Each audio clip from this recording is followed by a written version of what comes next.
அளவுக்கு மிஞ்சினா எதுவுமே இடைஞ்சல் தானே. அன்பும் அப்படிதான். அன்பு அதிகமாக இருந்தால் அது எப்படி கெடுதல் பண்ணும் அப்படிங்கிற சந்தேகம் உங்களுக்கு வரலாம். தசரதன் கதை என்னாச்சு? கைகேயி மேலே வச்ச அளவு கடந்த அன்பு ராமன் காட்டுக்கு போறாப்புல ஆயிட்டுதுல்ல. தசரதன் எப்பேற்பட்ட அரசன். விஸ்வாமித்திரர் சொல்றார், என்ன மாதிரி முனிவர்களுக்கும் தேவர்களுக்கும் ஏதாவது கஷ்டம் வந்தா முதல்ல முருகன் கிட்ட போவோம், அப்புறம் பரமசிவனை போய் பார்ப்போம், அதுக்கப்புறம் திருமால் கிட்ட போவோம், அப்புறம் பிரம்மன் இந்திரன் இவங்களெல்லாம் போய் பார்ப்போம். இவங்களால எல்லாம் முடியலன்னா கடைசியில் அயோத்திக்கு வருவோங்கிறார். உன்னை விட்டா வேற கதி உண்டோ அப்படின்னு தசரதனை பார்த்து விஸ்வாமித்திரரே சொல்றார். அப்பேற்பட்ட அரசன் தசரதன் கைகேயி காலில் விழறான். உன் பாதங்களை தொட்டு கெஞ்சி கேட்டுக்கிறேன், ராமனை காட்டுக்கு அனுப்பாதேங்கிறான். தசரதனுடைய இந்த நிலைமைக்கு என்ன காரணம்? அவன் கைகேயி மேலே வச்ச அளவு கடந்த அன்பு தான் காரணம். இப்போ சொல்லுங்க, அன்பா இருந்தாலும் அது அளவுக்கு மீறி போனால் கெடுதல் பண்ணுமா பண்ணாதா? அது மட்டும் இல்லை, அளவு கடந்த அன்பு நீதிக்கும் நியாயத்துக்கும் புறம்பான காரியங்களையும் செய்ய வச்சிரும். தசரதன் மிகச்சிறந்த நீதிமான், தர்மத்துக்கு விரோதமாக ஒரு காரியமும் செய்யாதவன். அப்பேற்பட்டவன் தன்னுடைய மனைவியை பார்த்து என்ன சொல்றான் தெரியுமா? உனக்காக நான் என்ன செய்யணும்னு சொல்லு செய்கிறேன், ஒரு குற்றமும் செய்யாத ஒருத்தனை கொல்லணுமா கொல்றேன், மரண தண்டனை விதிக்கப்பட்ட ஒருத்தனை விடுதலை செய்ய சொல்றியா செய்கிறேன், எந்த பிச்சைக்காரனையாவது கோடீஸ்வரனாக சொல்றியா ஆக்குறேன், அல்லது கோடீஸ்வரனை பிச்சைக்காரன் ஆக்கணுமா ஆக்குறேன் அப்படிங்கிறான். நீதிக்கு விரோதமான இந்த பாவங்களை செய்யறதுக்கு அப்பேற்பட்ட அரசன் எப்படி துணிஞ்சான்? மனைவி பேரில் வச்ச அளவு கடந்த அன்பு தான் காரணம். திரிசூலம், வஜ்ராயுதம், வாள் இதுகளால் தாக்கப்பட்டா கூட அதையெல்லாம் கொஞ்சம் கூட லட்சியம் பண்ணாத ஒருத்தன் காமதேவனுடைய மலர் அம்புகள் தாக்குனா அதை அவனால் தாக்கு பிடிக்க முடியல, விழுந்துடுறான். காமதேவனுக்குள்ள மகிமையே அதுதாங்கிறார் துளசிதாசர். அதனால தான் பெரியவங்கள்லாம் என்ன சொல்கிறாங்கன்னா, எதையும் அளவுக்கு மீறி செய்யாதேங்கிறாங்க. அப்பா, அம்மா, மனைவி, மக்கள் எல்லார் பேர்லேயும் அன்பு அவசியம்தான். ஆனால் அந்த அன்பு அறிவுக்கு புறம்பாக இருக்கக்கூடாது, அளவுக்கு மீறி இருக்கக்கூடாது. அப்போ தான் வாழ்க்கை சுகமாக இருக்கும். இல்லைன்னா அவஸ்தை தான். அளவுக்கு மீறின அன்புங்கிறது புரியுது, அது சரி. அறிவுக்கு புறம்பான அன்புங்கிறது எப்படி? ஒரு தாய்க்கு ஜலதோஷம் அல்லது ஏதோ ஒரு தொற்று நோயின்னு வச்சுங்களேன். அந்த அம்மாவுக்கு தன்னுடைய குழந்தை பேரில் அளவு கடந்த அன்பு. தனக்கு நோய் இருக்குது, அது அடுத்தவங்களுக்கு தொற்றக்கூடியது அப்படின்னு தெரிஞ்சிருந்தோம் அன்பை காட்டுறதுக்காக அந்த குழந்தைக்கு முத்தம் கொடுக்குறேன்னு தூக்கி வச்சுக்கிட்டு கொஞ்சம் ஆரம்பிச்சதுன்னு வச்சுக்கோங்க, அது நல்லா இருக்குமா? இதுதான் அறிவுக்கு புறம்பான அன்புங்கிறது. அது மாதிரி விலங்குகள்கிட்ட அன்பாயிருன்னு சொல்கிறோம். அதுக்காக புலிக்கு முத்தம் கொடுக்க முடியுமா? அப்படி கொடுத்தா அது அறிவுக்கு புறம்பான அன்பு. அதனால் அன்பு கூட அறிவுபூர்வமாக இருக்கணும் அப்படிங்கிறத இன்றைக்கி தகவல் மூலமாக நாம் புரிஞ்சுக்கணும். இந்த காலத்து காதலன் தன்னுடைய காதலிகிட்ட சொன்னானாம், இதை பாரு, உன் பேரில் எனக்கு அளவு கடந்த அன்பு, உனக்காக என்ன செய்யணும் சொல்லு செய்கிறேன், நெருப்பில் நடக்கணுமா நடக்கிறேன், நீரில் குதிக்கணுமா குதிக்கிறேன், உயிரையே கொடுக்கணுமா கொடுக்குறேன் அப்படின்னா. சரி, வர்றேன் ஞாயிற்றுக்கிழமை சாயந்தரம் 6 மணிக்கு இதே இடத்துக்கு வாங்க அப்படின்னு அந்த பொண்ணு. இவன் கொஞ்சம் யோசனை பண்ணி பார்த்துட்டு, அன்னைக்கு மழை பெய்யாமல் இருந்தால் வந்துடுறேன் அப்படின்னானா. கப்பல் கடலில் போய்கிட்டு இருக்கு. புயல், சூறாவளி, அலையெல்லாம் பெருசு பெருசாக ரொம்ப உயரமாக உண்டாகுது. கடுமையான காற்றிலேயும் வேகமான அலைகள்லேயும் சிக்கி அந்த கப்பல் தடுமாறுது. திசை மாறி போச்சு. எந்த பக்கம் போயிட்டு இருக்கிறோம்னே தெரியல. அந்த கப்பலை செலுத்திக்கிட்டு இருந்த மாலுமி ரொம்ப சாமர்த்தியமாக செயல்பட்டார். தன்னுடைய அறிவாற்றலையும் திறமையையும் முழுமையாக பயன்படுத்தினார். அந்த கப்பலை கட்டுப்படுத்தினார். மெதுவாக அந்த சூறாவளியிலிருந்து கப்பலை காப்பாற்றி கரைக்கு கொண்டுட்டு சேர்த்துட்டார். மாலுமின்னு ஒருத்தர் இருந்ததுனால அந்த மரக்கலம் காப்பாற்றப்பட்டது. மாலுமின்னு ஒருத்தர் இல்லைன்னு வச்சுக்கோங்க, அந்த கப்பலோட கதி என்னவா இருக்கும் யோசிச்சு பாருங்க. ஒரு கோபக்காரனுடைய நிலைமையும் அப்படித்தானா. கோபக்காரன்கிறவன் ஒரு மாலுமி இல்லாத மரக்கலம் அப்படிங்கிறார் நபிகள் நாயகம். கொந்தளிக்கிற கடல்ல கொடுமையான அலைகளின் உச்சியில அல்லல் படுகிற மரக்கலத்தை விட மோசமானது கோபக்காரனின் நிலைமை அப்படிங்கிறது அவருடைய கருத்து. அது மாதிரி இதுன்னு சொல்லல, அதை விட மோசம் இது அப்படிங்கிறார். ஏன் தெரியுமா? ஒரு கப்பல் கடல்ல தடுமாறினா அதை சரிப்படுத்த மாலுமி இருக்கிறார். அவர் தன்னுடைய சாமர்த்தியத்தினால அதை கட்டுப்படுத்தி சரியான வழிக்கு கொண்டுட்டு வந்துடுவார். ஆனா கோபக்காரனுடைய நிலைமை அப்படி இல்லை அப்படிங்கிறார் நபிகள் நாயகம். மனித மனம் ஒரு மரக்கலம், அறிவு அதுல இருக்கிற மாலுமி.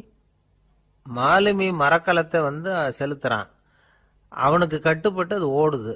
ஆனா கோபக்காரன்கிற மனுஷங்கிட்ட அறிவுங்கிற மாலுமி சரியா வேலை செய்ய மாட்டான். ஏன்னா கோபம் அந்த மாலுமியின் கண்களை அவிச்சிரும், காதுகளை கேட்காம பண்ணிவிடும். கண்ணையும் காதையும் மூடிவிட்டு கப்பலை ஓட்டுனா எப்படி ஓட்டுறது? அதனால கோபக்காரன் மாலுமி இல்லாத மரக்கலம். இடி மின்னல்ல மாட்டிக்கிட்டு கஷ்டப்படுற கப்பல் மாதிரி கஷ்டப்படுறான். பெரியவங்கள்லாம் என்ன சொல்றாங்க? உனக்கு கெடுதல் பண்ணவனுக்கும் நீ நன்மையே செய், எவருடைய விருப்பு வெறுப்பையும் பொருட்படுத்தாதே. பரம எதிரிக்கும் நீ நன்மை செய்ய ஆரம்பிச்சா உன்னுடைய தூய நிலையை பார்த்துட்டு அவனும் உனக்கு நெருக்கமான நண்பனா ஆயிடுவான். இதுதான் பெரியவங்க நமக்கு சொல்லி இருக்கிறது. புனித குரான் சொல்றது என்ன? தீமையை நன்மையை கொண்டே நீர் தடுத்து கொள்ளும் அப்படின்னு சொல்லப்பட்டிருக்கிறதுல. இன்னா செய்தாரை ஒருத்தல் அவர் நாண நன்னயம் செய்து விடல் அப்படிங்கிறார் திருவள்ளுவர். செல்வந்தர் ஒருத்தர்கிட்ட ஒரு சிறுவன் வந்து ஆடு மேய்ச்சிக்கிட்டு இருந்தானா. பெரியவர் அவனை கூப்பிட்டு, நீ நேரா போய் ஒரு ஆட்டுல உள்ள ரொம்ப நல்ல பகுதி எதுவோ அதை எடுத்துக்கிட்டு வா அப்படின்னாராம். இவன் போனான்.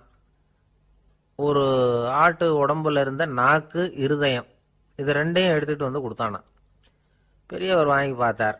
அதுக்கப்புறம் இப்ப நீ போய் இன்னொரு ஆட்டுல இருக்கிற ரொம்ப கெட்ட பகுதி எதுவோ அதை எடுத்துட்டு வா அப்படின்னாராம். இவன் போய் எடுத்துட்டு வந்தான். அவன் கையில் இருந்தது மறுபடியும் அதே மாதிரி நாக்கு, இருதயம், இது ரெண்டும் தான். என்னது இப்பவும் அதையே கொண்டுட்டு வந்திருக்கிற அப்படின்னாராம் பெரியவர். இவன் சொன்னானா, ஒரு உடம்புல உள்ள ரொம்ப நல்ல பொருளும் இதுதான், ரொம்ப கெட்ட பொருளும் இதுதான் அப்படின்னானா.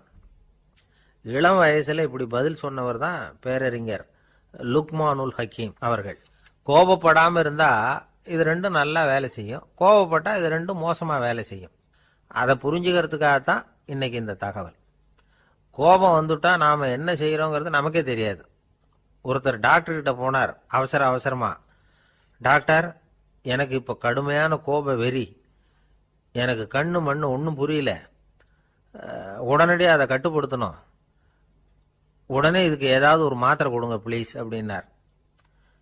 அந்த டாக்டரும் உடனே ஒரு மாத்திரையை கொடுத்து, இதை உடனே போடுங்க, நான் தண்ணி கொண்டுட்டு வரேன்னு உள்ள போனார். தண்ணியோட திரும்பி வந்தார். இவரு சொன்னார், டாக்டர், நீங்க கொடுத்த மாத்திரை ரொம்ப பெருசா இருந்தது, இருந்தாலும் கஷ்டப்பட்டு முழுங்கிட்டேன்னார். டாக்டர் சந்தேகத்தோட மேசையை பார்க்கிறார். பார்த்தா மாத்திரை அங்கேயே இருக்குது, பேப்பர் வெயிட்ட காணல. ஒரு நாள் காலை நேரம் ஒரு குரு படுக்கையை விட்டு எழுந்திருக்கிறார். உடனே சீடர்களை பார்த்து எல்லாரும் இப்படி வாங்கங்கிறார். எல்லாரும் வர்றாங்க வேகமா. என்னங்க வேணும் உங்களுக்கு அப்படிங்கிற மாதிரி எல்லாரும் குருவை பார்த்தாங்க பயபக்தியோட. குரு அந்த சீடர்களை பார்த்து, இதை பாருங்க, இப்போ நான் ஒரு சிக்கலான விவகாரத்தில் மாட்டிக்கிட்டு இருக்கிறேன், அதை நீங்கள் தீர்த்து வச்சா நல்லதுன்னார். சீடர்களுக்கு ஒன்றும் புரியல. என்ன இது இவர் இப்படி சொல்றாரு? நமக்குள்ள எல்லா விவகாரங்களையும் தீர்த்து வைக்கிறவர் நம்ம குருநாதர், அவருடைய விவகாரத்தை நாம தீர்த்து வைக்கிறதா? ஆச்சரியமா இருக்குதே, குருநாதருக்கே சிக்கலா அப்படின்னு யோசனை பண்ண ஆரம்பிச்சாங்க. இருந்தாலும் ரொம்ப பணிவா கேட்டாங்க, சுவாமி உங்களுக்கே சிக்கலா? இந்த உலகத்து சிக்கல்களுக்கும் சிரமங்களுக்கும் அப்பாற்பட்டவர் அல்லவா தாங்கள், அப்படிப்பட்ட உங்களுக்கு சிக்கல்னா அது எப்படி அப்படின்னாங்க. எனக்கு ஏற்பட்டிருக்கிற சிக்கல் அவ்வளவு பெருசு, ரொம்ப பெரிய விவகாரம் அது அப்படின்னார் குரு. கொஞ்சம் விவரமா சொல்லுங்க அப்படின்னாங்க இவங்க. இப்ப அந்த குரு விவரத்தை சொன்னார். அதாவது நேற்று ராத்திரி நான் ஒரு கனவு கண்டேன். அந்த கனவுல நான் ஒரு பட்டாம்பூச்சியா மாறிட்டேன். அப்படி மாறி ஒவ்வொரு மலரா பறந்து போய் உட்காந்து தேன் சாப்பிட்டேன் அப்படின்னார். சீடர்கள் இதை கேட்டதும் ரொம்ப திகைச்சு போயிட்டாங்க. என்ன இது, இது ஒரு பெரிய பிரச்சனையா? ஒரு சாதாரண கனவு கண்டதுக்காகவா இந்த காலை வேளையில நம்மளையெல்லாம் குருநாதர் இவ்வளவு அவசரமா கூப்பிட்டுருக்கார் அப்படின்னு நினைச்சாங்க. இருந்தாலும் கேட்டாங்க, இதுல என்ன சிக்கல் சுவாமி? கனவுங்கிறது எல்லாருக்கும் வரத்தானே செய்யும் அப்படின்னார் ஒரு சீடர். சீடர்களே, பிரச்சனை அது இல்லை. நான் இன்னைக்கு காலையில கண்ணு முழிச்சு பார்த்தப்போ நான் நானாக மறுபடியும் மாறிட்டேங்கிறத தெரிஞ்சுக்கிட்டேன். இதுல சிக்கல் என்னன்னா, இப்ப அந்த பட்டாம்பூச்சி தான் நானா ஆயிட்டதாக கனவு கண்டுகிட்டு இருக்கா அப்படிங்கிறது தான். ஒரு மனுஷன் பட்டாம்பூச்சி ஆகிறதாக கனவு காண முடியுங்கிறப்போ அந்த பட்டாம்பூச்சியும் மனுஷனா ஆகிறதாக கனவு காண முடியும் இல்லையா? இப்ப எனக்கு யதார்த்த நிலை தெரியணும், எது நிஜம்னு தெரியணும். நேத்து ராத்திரி நான் கண்டது கனவா, அல்லது இது பட்டாம்பூச்சி கண்டுகிட்டு இருக்கிற கனவா? இதுதான் குரு கேட்ட கேள்வி. இதை கேட்டதும் சீடர்கள் ரொம்ப குழம்பி போயிட்டாங்க. சுவாமி, இது வரைக்கும் நாங்கள் தூங்குறப்ப பார்க்கறது கனவுன்னும் முழிச்சுக்கிட்டு இருக்கிறப்ப பார்க்கறது நனவுன்னு நம்பிக்கிட்டு இருக்கிறோம். இப்போ எங்களை ரொம்ப குழப்பிட்டீங்க, இதுக்கு பதில் சொல்ல எங்களுக்கு சக்தி இல்லை அப்படின்னு சொல்லிவிட்டாங்களாம். அதுக்கப்புறம் அந்த குரு சொன்னாராம், நினைவு தான் முக்கியமான அம்சம். முடிவு கட்டம்னா பகலின் நினைவுகளை விட இரவின் கனவுகளே ரொம்ப உண்மை. ஒருத்தன் தூங்க போனால் தூங்கிக்கிட்டே இருந்தால் அவன் காணும் கனவு பொய்ங்கிறத அவன் உணர மாட்டான். ஒவ்வொரு கனவும் காணும் பொழுது அது ரொம்ப உண்மையாக தான் தெரியுது. ஒரு கனவு கூட உண்மை இல்லைன்னு கனவுல தோன்றுவதே இல்லை அப்படின்னார் குரு. அகில வாழ்வு அத்தனையும் சொற்பனம் கண்டாய் அப்படிங்கிறார் தாயுமானவர். ஆகையினால நம்ம கனவுலேருந்து நாம் என்னைக்கு முழிச்சிக்க போகிறோம் அப்படிங்கிறது தான் ஒரு முக்கியமான கேள்வி. ஒருத்தர் வந்தார், காலில் கட்டோடு வந்தார். என்னங்க காலில் கட்டுன்னு? சார், நேற்று ராத்திரி தூக்கத்தில் எங்கள் வீட்டு கூரையில் ஏணியை சாத்தி வச்சு இறங்கினப்போ வழுக்கி விழுந்து காலை உடச்சிக்கிட்டேன்னார். உங்கள் வீட்டில் தான் ஏணியே கிடையாது சார் அப்படின்னு. உண்மைதான் சார், நான் கீழே விழுந்து முழிச்சுக்கிட்டதுக்கு அப்புறம் தானே ஏணி இல்லைங்கிறது எனக்கு ஞாபகம் வந்தது அப்படின்னார். எனக்கு ஒரு உதவி செய்யணும் அப்படின்னு நம்மளை பார்த்து ஒருத்தர் கேட்குறாருன்னு வச்சுங்களேன், உடனே நாம் அவரை பார்த்து என்ன உதவின்னு கேட்போம். இதுதான் சராசரி மனிதர்களின் இயல்பு. ஆனால் ஒருத்தர் எனக்கு ஒரு உதவி செய்யணும் அப்படின்னு கேட்ட உடனே என்ன உதவின்னு கூட கேட்காம சரி செய்கிறேன் அப்படின்னு ஒத்துக்கிறது இருக்கு பாருங்கள், அது கொஞ்சம் அபூர்வம். அந்த காலத்தில் ஒருத்தர் இருந்தார். அவர் எப்படி தெரியுமா? உதவி கேட்குறவங்க நல்லவங்களா கெட்டவங்களா அப்படின்னு கூட பார்க்கல, தனக்கு நன்மையா தீமையா அப்படின்னு கூட பார்க்கல, உதவி செய்கிறேன்னு புறப்பட்டு விட்டார். அவர் யார் தெரியுமா? அவர் தான் நல சக்கரவர்த்தி. அவர் மாதிரி நாம் உதவி கேட்குறவங்களுக்கு உடனே உதவி செய்கிறதுக்கு தயாராக இருக்கணும் அப்படின்னு சொன்னார் ஒரு ஆன்மீக பேச்சாளர். நல சரித்திரத்தை அவர் சொல்லிக்கிட்டு இருந்தார். இந்திரன், அக்னி, வருணன், யமன் இவங்க 4 பேரும் நலனை பார்த்து எங்களுக்கு நீ உதவி செய்யணும், எங்களுக்காக நீ தூது போகணும் அப்படின்னு கேட்குறாங்க. யாருக்கிட்ட தூது போகணும், என்ன காரியத்துக்காக போகணும் அப்படின்னு கேட்கணும்ல. நலன் அப்படி கேட்கவே இல்லை, உடனே சரின்னு ஒத்துக்கிறான். அதுக்கப்புறம் அவங்க விவரம் சொல்கிறாங்க, என்ன உதவி, யாருக்கிட்ட தூது போகணும் அப்படிங்கிற விவரத்தை சொல்கிறாங்க. நலனுக்கும் அப்புறம்தான் புரியுது, எந்த தமயந்தியை இவன் காதலிச்சானோ, எந்த தமயந்தின் சுயம்பரத்துக்காக இவன் போய்கிட்டு இருக்கிறானோ அந்த தமயந்தியை பார்த்து தங்களுக்காக அவகிட்ட வாதாடணும், பேசணும், தங்களில் ஒருத்தரை கல்யாணம் பண்ணிக்கும்படியாக கேட்கணும் அப்படின்னு அவங்க 4 பேரும் நலன்கிட்ட கேட்குறாங்க. இதை கேட்டதும் நலன் கொஞ்சம் கூட முகம் சுளிக்கலை, பதட்டப்படலை. நேராக தமயந்தி கிட்ட போகிறான். இந்திரன், அக்னி, வருணன், யமன் இவங்களோட சிறப்புகளை எடுத்து சொல்கிறான். இவங்களில் ஒருத்தரை கல்யாணம் பண்ணிக்கலாம் அப்படின்னு சொல்லி கேட்டுக்கிறான். ஆனால் இதுக்கு தமயந்தி சம்மதிக்கலை. சுயம்வரம் நடக்குது, அவள் நலனை தேர்ந்தெடுக்கிறான். அந்த 4 பேரும் நலனுக்கு நிறைய வரங்கள்லாம் கொடுக்குறாங்க. அதுக்கப்புறம் இப்படி போகுது கதை. இதில் நாம் கவனிக்க வேண்டியது என்னென்னா, உதவின்னு கேட்ட உடனே என்ன உதவின்னு கேட்காம சரி செய்கிறேன்னு சொன்னான் பாருங்க, அதை கொஞ்சம் சிந்திக்கணும். செய்கிறேன்னு ஒத்துக்கிட்டதுக்கு அப்புறம் அது என்ன உதவின்னு தெரிஞ்சும் முகம் சுளிக்காமல் அதை செஞ்சான் பாருங்க, அதையும் கொஞ்சம் சிந்திக்கணும். நம்மால் ஒருத்தன் ஒரு நண்பனை தேடி போனான், எனக்கு ஒரு உதவின்னா சரி சொல்லுன்னா, இப்போ உங்ககிட்ட 2 கார் இருந்தால் என்ன பண்ணுவேன்னா உடனே அதில் ஒன்று உங்ககிட்ட கொடுத்துருவேன்னா, அவன் உங்ககிட்ட 2 பங்களா இருந்தால் என்ன பண்ணுவேன்னா அதில் ஒன்று உங்ககிட்ட கொடுத்துருவேன்னா, உங்ககிட்ட 2 பேனா இருந்தால் என்ன பண்ணுவேன்னா அதில் ஒரு பேனாவை உங்ககிட்ட கொடுக்க மாட்டேன்னா அவன். ஏன்டா அப்படி சொல்கிறேன்னா, ஏன்னா இப்போ நிஜமாவே என்கிட்ட 2 பேனா இருக்குது, அதனால் அப்படி சொல்கிறேன் அப்படின்னு நானான் அவன். தானத்தில் சிறந்தது எது அப்படின்னு ஒரு கேள்வியை கேட்டு, தானத்தில் சிறந்தது நிதானம் அப்படின்னு அதுக்கு ஒரு பதிலும் சொல்கிறவங்க உண்டு. நிதானம் ரொம்ப அவசியம், அதுவும் இன்றைய உலகத்துக்கு ரொம்ப அவசியம். இன்றைக்கி உலகம் ரொம்ப பரபரப்பாக போய்கிட்டு இருக்குது. பொறுமையாக இருக்கணும்னு நினைக்கிறவங்களால கூட அப்படி இருக்க முடியறதில்ல. பொறுமையை சோதிக்கிறது மாதிரி பல சம்பவங்கள், அதையெல்லாம் சந்திச்சே தீர வேண்டியிருக்குது. எங்கே போனாலும் க்யூவில் நிற்க வேண்டியிருக்குது, எங்கே போனாலும் காத்துக்கிட்டு இருக்க வேண்டியிருக்கு. ஆஃபீஸ்லேயோ வீட்லேயோ கூட நீங்கள் நிதானமாக பொறுமையாக நடந்துக்க தெரியலன்னா உங்களுக்கு சிடுமூஞ்சி, முசுடு இப்படிலாம் பேர் வச்சுருவாங்க. அது உங்களுக்கு தேவையா? சரி, வாழ்க்கையில் பொறுமைசாலின்னு பேர் வாங்கிறதுக்கு என்ன வழி? முதல் பாயிண்ட், நீங்கள் நினைக்கிறது, எதிர்பார்க்கறது, செய்யறது எல்லாமே 100% கரெக்டாக நடக்கணும்னு ஆசைப்படக்கூடாது. எதுவாக இருந்தாலும் அதில் ஓரளவுக்கு தவறு நடக்கலாம் அப்படிங்கிறத எதிர்பார்த்தே இருக்கணும். ஓரளவுக்கு அதை அனுமதிக்கணும். ஒரு நண்பரை 6 மணிக்கு ஒரு இடத்துக்கு வர சொல்லியிருக்கிறீங்க, 6 மணிக்கு அவர் வரலை, உடனே பொறுமை இழந்து நடந்துக்கக்கூடாது. ஒரு 10 நிமிஷம் டிலே ஆகலாம். ஒரு வர்ற வழியில் பஸ்ஸு கூட ஏதாவது டிராஃபிக்கில் மாட்டியிருக்கலாம். அதெல்லாம் எதிர்பார்த்தே கொஞ்சம் காத்திருக்கிறதுல ஒன்றும் தப்பு இல்லை. சில சமயம் டிலே ஆகிறது கூட நல்லதாக முடியும். ஒரு பஸ்ஸை தவற விட்டுட்டு ஐயோ கொஞ்சம் ஒரு 2 நிமிஷம் முன்னாடி வந்திருந்தா பிடிச்சிருக்கலாமே அப்படின்னு தவிச்சிக்கிட்டு இருப்பாங்க சில பேர். அடுத்தபடியாக வர்ற பஸ்ஸு நேரடியாக நீங்கள் போக வேண்டிய இடத்துக்கே கொண்டு போய் விடுற பஸ்ஸாக கூட இருக்கலாம். அது உங்களுக்கு முன்னாடி தெரியாதுல்ல. சில நெருக்கடியான சூழ்நிலைகளை தமாஷா எடுத்துக்கிறதுக்கு பழகிக்கணும். சில இடங்களுக்கு போகிறப்ப காத்திருக்கிறதுக்கு நம்ம மனசை தயார்படுத்திக்கிட்டே போகணும். ஒரு ரயிலுக்கோ பஸ்ஸுக்கோ அல்லது விமானத்துக்கோ கப்பல் பிரயாணத்துக்கோ போகிறப்போ அங்கே போய் நீங்கள் மணிக்கணக்கில் கூட காத்துக்கிட்டு தான் இருக்கணும். புறப்படுற நேரம் கூட மாறலாம். நீங்கள் போய் சேர்ந்ததும் அது உடனே புறப்படணும்னு கட்டாயமாக என்ன? அது மாதிரி சமயத்தில் படிக்கிறதுக்குன்னு சில சுவாரஸ்யமான புத்தகங்களையும் கையில் எடுத்துக்கலாம். உங்களை சுற்றி எவ்வளவோ சுவாரஸ்யமான சம்பவங்கள் நடந்துக்கிட்டு இருக்குதுல்ல, அதையெல்லாம் வேடிக்கை பாருங்கள். எதுக்காக காத்துக்கிட்டு இருக்கிறோமோ அந்த காரியத்தில் உண்மையாகவே நமக்கு ஒரு அக்கறை இருந்தால் நமக்கு போர் அடிக்காது.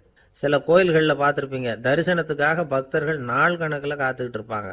அவங்களெலாம் அழுத்துக்கிறது இல்லை. ஆண்டவனை தரிசிக்கணுங்கிற உண்மையான அக்கறை இருக்கிறதுனால அவங்களுக்கு போர் அடிக்கிறது இல்லை.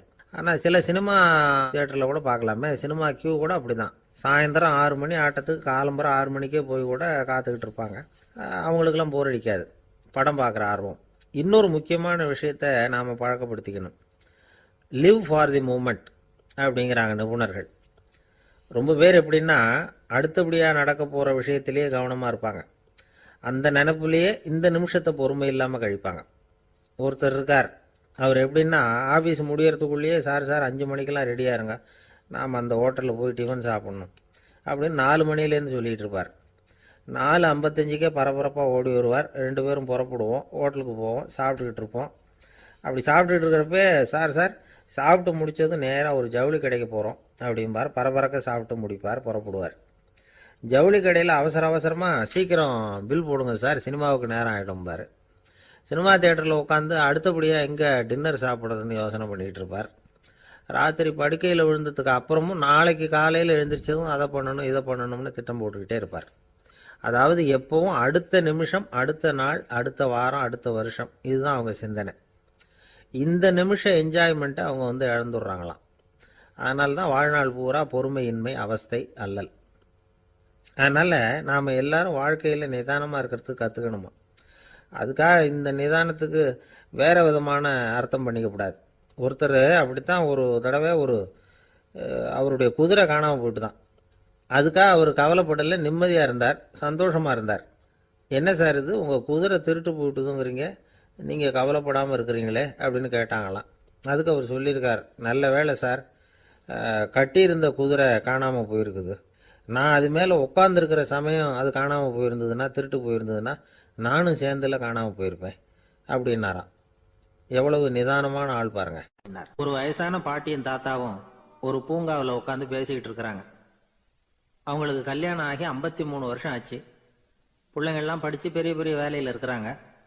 பேரன் பேத்திகளும் நல்ல நிலைமையில் இருக்கிறாங்க.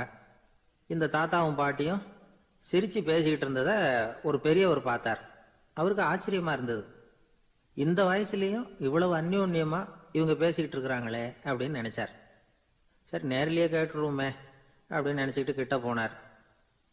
உங்கள் மன வாழ்க்கையின் வெற்றிக்கான ரகசியம் என்ன அப்படின்னு கேட்டார். இதை கேட்டதும் அந்த தாத்தா சிரிச்சுக்கிட்டே பாட்டியை பார்த்தாராம். அதுக்கப்புறம் சொன்னாராம், நான் இந்த அம்மாவை கல்யாணம் பண்ணிக்கிட்டதுக்கும் எங்களுடைய இல்வாழ்க்கை இவ்வளவு நாளாக பலம் குறையாமல் மகிழ்ச்சியாக இருக்கிறதுக்கும் காரணம் ஒன்று தான். அது என்ன காரணம்னா, எங்களுக்கு இடையில பொதுவாக நிறைய குறைகள் உண்டு, அதுதான் காரணம் அப்படின்னாராம். அவர் சொல்கிறது சரிதான் அப்படிங்கிறது மாதிரியே அந்த பாட்டியும் அவரை நிமிர்ந்து பார்த்தாங்களாம். இந்த பெரியவர் மறுபடியும் அந்த பாட்டியை பார்த்து அதே கேள்வியை கேட்டிருக்கார். உங்களுடைய நீண்டகால மன வாழ்க்கைக்கு கிடைச்ச வெற்றி எதனாலேன்னு சொல்ல முடியுமா அப்படின்னு கேட்டாராம். அவங்களும் சிரிச்சுக்கிட்டே பதில் சொன்னாங்களாம். என்ன பதில் தெரியுமா? சில பேரை நாம் குறிப்பிட்ட பண்புகளுக்காக நேசிக்கிறோம், வேற சிலரை நாம் அந்த பண்புகள் இல்லாத குறைகளுக்காகவே விரும்பி பழகிறோம் இல்லையா? அப்படின்னு கேட்டுவிட்டு தலையை குனிஞ்சிக்கிட்டாங்களாம் அந்த பாட்டியம்மா. அவங்க அப்படி சொன்னதை கேட்டதும் இவருக்கு புதுசாக ஞானம் பிறந்தது மாதிரி இருந்துதான். இதுதான் மனம் நிறைந்த மன வாழ்க்கை அப்படிங்கிறார் சுவாமி சின்மயானந்தர். பண்புகளை எப்படி நேசிக்க முடியுதோ அதே மாதிரி பண்புகள் இல்லாத குறைகளையும் நேசிக்க முடியும். மனசு தான் காரணம். ஒரு மேல்நாட்டு தம்பதி, அவங்களும் தாத்தா பாட்டி தான். அவங்க 2 பேரும் ஒரு பூங்காவில் உட்காந்து சிரித்து பேசிக்கிட்டு இருக்கிறாங்க. அதை ஒருத்தர் பார்த்தார். அவருக்கு ஆச்சரியம், இவ்வளவு காலம் ஆகி இந்த வயசுலையும் இப்படி அன்பா பேசிக்கிட்டு இருக்கிறாங்களே அப்படிங்கிற ஆச்சரியம். கிட்ட நெருங்கி போனார். கேட்டார், ஏன் தாத்தா உங்களுக்கு கல்யாணம் ஆகி எவ்வளோ வருஷம் ஆச்சுன்னார். 55 வருஷம் ஆச்சுன்னாராம் அவர். இன்னமும் இவ்வளவு சந்தோஷமா இருக்கிறீங்களே, அதுக்கு என்ன காரணம்னு கேட்டிருக்கார். அதுக்கு என்ன காரணம்னா, இது வரைக்கும் எங்களுக்குள்ள சண்டையே வந்ததில்லை அப்படின்னாராம். அது எப்படி முடியும்னு கேட்டிருக்கார் இவர் ஆச்சரியமா. அந்த தாத்தா சொல்ல ஆரம்பிச்சாராம், இதை பாருப்பா, எங்களுக்கு கல்யாணம் ஆன புதுசில் நானும் என்னுடைய மனைவியும் ஒரு குதிரை மேலே ஏறி ஒரு காட்டு வழியாக போய்கிட்டு இருந்தோம். கொஞ்சம் தூரம் போனதும் அந்த குதிரை எடக்கு பண்ணிச்சு. நான் உடனே கீழே இறங்கி அந்த குதிரையை பார்த்து, இது உனக்கு முதல் தடவை அப்படின்னு மிரட்டலாக சொல்லிவிட்டு ஏறி உட்காந்தேன். மறுபடியும் போனோம். கொஞ்சம் தூரம் குதிரை நல்லபடியாக நடந்து போச்சு. மறுபடியும் எடக்கு பண்ண ஆரம்பிச்சுட்டுது. நான் கீழே இறங்கினேன். கையில் இருந்த சாட்டையால் ஓங்கி ஒரு அடி கொடுத்தேன். இது உனக்கு 2வது தடவை அப்படின்னு சொல்லிவிட்டு ஏறி உக்காந்தேன். மறுபடியும் குதிரை கொஞ்சம் தூரம் நல்ல விதமாக நடந்து போச்சு. அப்புறமும் எடக்கு பண்ண ஆரம்பிச்சுட்டுது. அந்த சமயத்தில் ஒரு ஆற்று பாலத்தை கடந்து போய்கிட்டு இருக்கிறோம். நான் கீழே இறங்கினேன். என்னுடைய மனைவியையும் கீழே இறங்க சொன்னேன். அந்த குதிரையை பிடிச்சி அப்படியே ஆற்றுல தள்ளி விட்டுட்டேன். தள்ளி விட்டுட்டு, இது உனக்கு கடைசி தடவை அப்படின்னு சொன்னேன். அதை பார்த்ததும் என் மனைவி பதறி போயிட்டாங்க. போய், ஐயோ பாவம், என்ன இப்படி பண்ணிவிட்டீங்க, உங்களுக்கு மனசில் கொஞ்சம் கூட இறக்கமே இல்லையா அப்படின்னாங்க. நான் மெதுவாக இவங்க பக்கம் திரும்பி, இது உனக்கு முதல் தடவை அப்படின்னேன். அவ்வளவுதான், அன்னையிலேருந்து இன்னைய வரைக்கும் ஒரு நாள் கூட எங்களுக்குள்ள சண்டையே வந்ததில்லை அப்படின்னு விளக்கம் கொடுத்தார் அந்த தாத்தா. காலை நேரம், கடற்கரை ஓரம், காலை வீசிக்கிட்டு கையை வீசிக்கிட்டு ஏதோ சண்டைக்கு போகிற சிப்பாய் மாதிரி எல்லாரும் நடந்து போயிட்டு இருக்கிறாங்க. நடைப்பயிற்சி. அதில் நமக்கு தெரிஞ்ச ஒருத்தர் எதிரில் வந்தார் ரொம்ப வேகமாக. என்ன சார் வாக்கிங்க அப்படின்னு கேட்டோம். அவரால் ஆமாம்னு பதில் சொல்ல முடியல. அவ்வளவு கஷ்டம். மூச்சு விடுறதுக்கே வாயை திறந்து மூடிட்டு இருக்கிறார். எங்கே பேசுறது? கொஞ்சம் நின்று நிதானித்து மூச்சு விட்டுட்டு அதுக்கப்புறம் சொன்னார் ஆமாம் அப்படின்னு. என்ன சார் இவ்வளவு வேகம்னோ? உங்கள் பேச்சை கேட்டுவிட்டு தான் சார் நடக்க ஆரம்பித்தோம். நீங்கள் தான் அடிக்கடி சொல்லிகிட்டு இருந்தீங்க நடக்கிறது நல்லதுன்னு. அன்னையிலேருந்து ஆரம்பிச்சுட்டேன். ஆனால் ரொம்ப கஷ்டமாக இருக்குது சார். இப்போ பாருங்கள், உங்கள்கிட்ட சுலபமாக பேசக்கூட முடியல, மூச்சு வாங்குது, உடம்பு கூட வலிக்கிறது மாதிரி இருக்குது அப்படின்னு அவர் பாட்டுக்கு பேச ஆரம்பிச்சிட்டார். உங்களை யார் சார் இவ்வளவு வேகமாக நடக்க சொன்னது? வேகத்தை குறைங்க, மெதுவாக நடங்க அப்படின்னோம். நீங்கள் நடக்கிறதுனால என்னென்ன சௌகரியம்னு அன்னைக்கு சொன்னீங்களே தவிர சௌகரியமாக நடக்கிறது எப்படின்னு சொல்லலையே அப்படின்னார் அவர். இன்னமும் லேசாக மூச்சு வாங்கிக்கிட்டே சொன்னால் கூட இவர் சொல்கிறதுலேயே ஒரு நியாயம் இருக்குது. அதனால் இந்த நடைப்பயிற்சி பண்ணுறவங்க கவனிக்க வேண்டிய சில முக்கியமான குறிப்புகள் இருக்குது. அது என்னென்னங்கிறத அவங்க தெரிஞ்சுக்கணும். அது தெரிஞ்சு வச்சுக்கிறது நல்லது. இதெல்லாம் மருத்துவ நிபுணர்கள் சொல்கிற குறிப்புகள். அவங்க என்ன சொல்கிறாங்க தெரியுமா? உங்கள் வயசு 40க்கு மேலேயா? உங்கள் எடை இருக்க வேண்டியதை விட 10 கிலோ அதிகமாக இருக்குதா? நீங்கள் புகை பிடிக்கிறவரா? இதய நோய், இரத்த நாள நோய், உயர் ரத்த அழுத்தம் இப்படி ஏதாவது உங்களுக்கு உண்டா? அப்படின்னா நீங்கள் உங்கள் இஷ்டத்துக்கு வரிஞ்சு கட்டிக்கிட்டு நடைப்பயிற்சி பண்ண ஆரம்பிச்சிடாதீங்க. முதல்ல ஒரு மருத்துவ பரிசோதனை பண்ணிக்கோங்க, அதுதான் நல்லது அப்படின்னு அவங்க சொல்கிறாங்க. நடக்கிறப்போ, உடற்பயிற்சி செய்கிறப்போ மார்பு பகுதியில் அல்லது வேறு எங்கேயாவது தொடர்ந்து வலி இருந்ததுன்னா பயிற்சியை நிறுத்தி விட்டு டாக்டரை போய் பார்க்கணும். நடைப்பயிற்சி பண்ணுறப்போ உங்கள் சக்திக்கு தகுந்த மாதிரி மெதுவாக அதிக கஷ்டம் இல்லாமல் முன்னேறலாம்.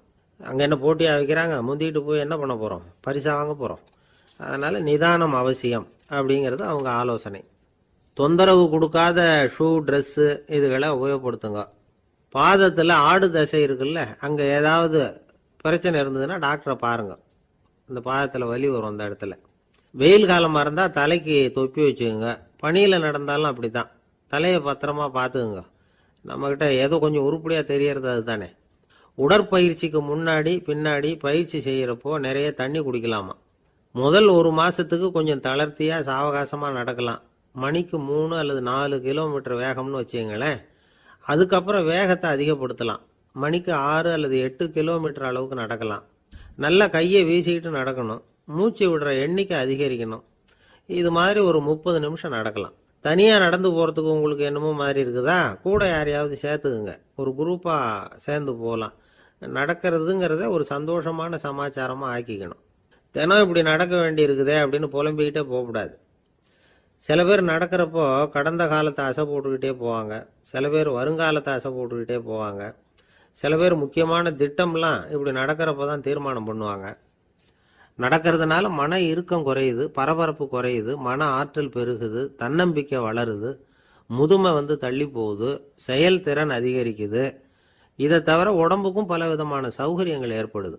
அதனால் இது வரைக்கும் நடக்க ஆரம்பிக்காதவங்க இனிமே இந்த குறிப்புகளை கவனத்தில் வச்சுக்கிட்டு நடக்க ஆரம்பிச்சுடலாம். சார்லஸ் லேம்ப் அப்படின்னு ஆங்கில இலக்கிய மேதை ஒருத்தர், அவர் ஒரு தரம் உடம்பு சரியில்லைன்னு டாக்டர்கிட்ட போனாராம். டாக்டர் அவரை பார்த்துட்டு, நீங்கள் தினமும் காலையில் வெறும் வயத்தில் நடக்கணும் அப்படின்னாராம். வெறும் வயத்தில் நடக்கிறதுக்கு நான் தயார், ஆனால் வயறு கிடைக்கணுமே சார், யார் வயத்து மேலே நடக்கிறது டாக்டர் அப்படின்னு கேட்டாராம் இவர். எனக்கு அதிர்ஷ்டமே இல்லை சார் அப்படின்னார் ஒருத்தர். ஏன் அப்படி சொல்கிறீங்கன்னு கேட்டோம். வியாபாரம் பண்ணலாம்னு ஒரு கடை வச்சேன். வேண்டிய போட்டவங்க கூட என் கடையில் எதுவும் வாங்க மாட்டேங்கிறான். எல்லாரும் அடுத்த கடைக்கு தான் போகிறான் அப்படின்னு சொல்லி ரொம்ப அழுத்துக்கிட்டார். இதுக்கு போய் அதிர்ஷ்டம் இல்லைன்னு சொல்லாதீங்க. வாடிக்கையாளர்களை கவர்றது எப்படிங்கிறது உங்களுக்கு தெரியல, அதுதான் குறை அப்படின்னும். சார், உங்களுக்கு தெரிஞ்ச அந்த ரகசியத்தை எனக்கும் கொஞ்சம் சொல்லி கொடுங்களேன் அப்படின்னார். சரி, உங்கள் காதை இப்படி கொடுங்க அப்படின்னு சொல்லி அது சம்பந்தமாக பெரிய வல்லுநர்கள் சொல்லியிருக்கிற கருத்துக்களை அவர்கிட்ட சொல்ல ஆரம்பித்தோம். அதாவது இந்த வாடிக்கையாளர்களை கவர்றதுக்கு வல்லுநர்கள் பல ஆலோசனைகளை ஏற்கனவே சொல்லி வச்சிருக்கிறாங்க. அது சம்பந்தமாக அனுபவப்பட்டவங்க, அதை தெரிஞ்சு வச்சுக்கணும். அதாவது கடை வச்சிருக்கிறவங்க எல்லாரும் இதை கொஞ்சம் காதில் வாங்கி வச்சுக்கணும். எதை இப்போ சொல்ல போகிறத.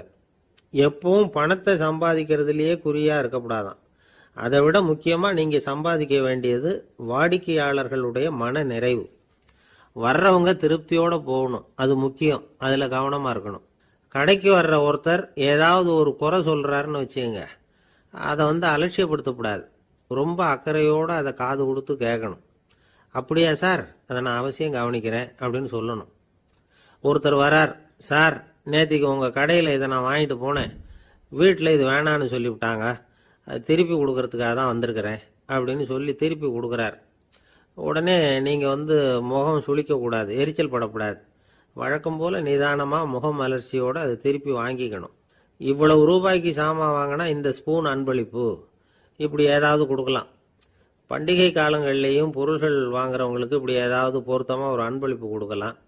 நீங்கள் கொடுக்கறது ஒரு சர்வசாதாரணமான பொருளாக இருந்தால் கூட அது வாங்குற ஒரு மனசில் ஒரு மகிழ்ச்சியை ஏற்படுத்தும். எதுவும் உங்களால் கொடுக்க முடியலன்னா உங்கள் முகம் நிறைஞ்ச சிரிப்பையாவது கொடுங்க, அது போதும். உங்கள் கடையில் இல்லாத ஒரு பொருளை வாடிக்கையாளர் கேட்குறார், உடனே இல்லைன்னு முகத்தில் அடித்தது மாதிரி சொல்லிடக்கூடாது.